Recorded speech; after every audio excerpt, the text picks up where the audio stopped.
Chaque jour, Charles et Carole vous présentent la leçon de l'école du sabbat.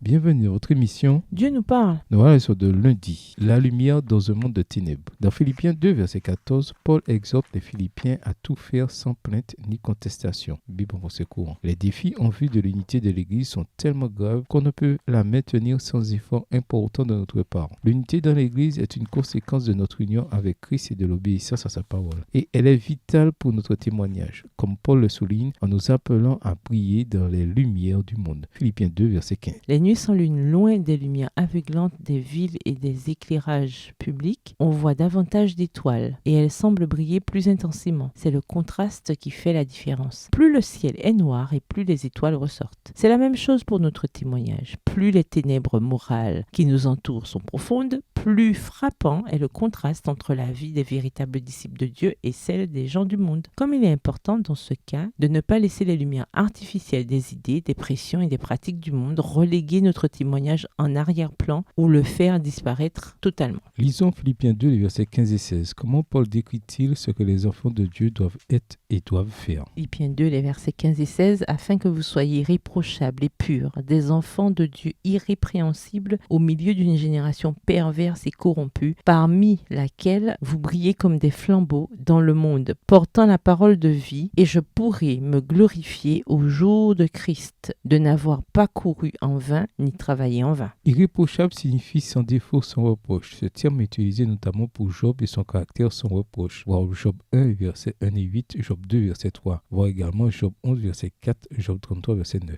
Le terme grec traduit par pur signifie littéralement sans mélange. Jésus vu les attaques malveillantes que ses témoins risquent de subir, nous encourage à être purs comme les colombes. Matthieu 10, verset 16. De même, Paul nous exhorte à être simples quant au mal. Romains 16, verset 19, version Darby. Nos canaux de communication modernes ne sont pas particulièrement réputés pour leur contenu pur et inspirant. L'habitude de David est donc une règle d'or pour notre époque. Je ne mettrai rien de mauvais devant mes yeux. Psaume 101, verset 3, version Colombe. On ne devrait jamais avoir peur d'être différent. Notre foi devrait nous distinguer de plus en plus. Le but est de briller comme des flambeaux dans le monde. Philippiens 2, le verset 15 à la version Colombe. Le seul moyen d'y parvenir, c'est de rejeter toute conformité avec ce monde. Romains 12, verset 2. En portant la parole de la vie. Philippiens 2, le verset 16. Nos choix détermineront si nous avons vécu avec le jour du Christ en ligne de mire ou bien si nous aurons couru en vain. Philippiens 2, le verset 16 à comparer avec 1 Corinthiens 9, les versets 24 à 27. S'il y a dans votre vie des domaines que vous considérez comme mondains, et il y en a sûrement, comment en être purifié? Au revoir. Et à demain si Dieu veut.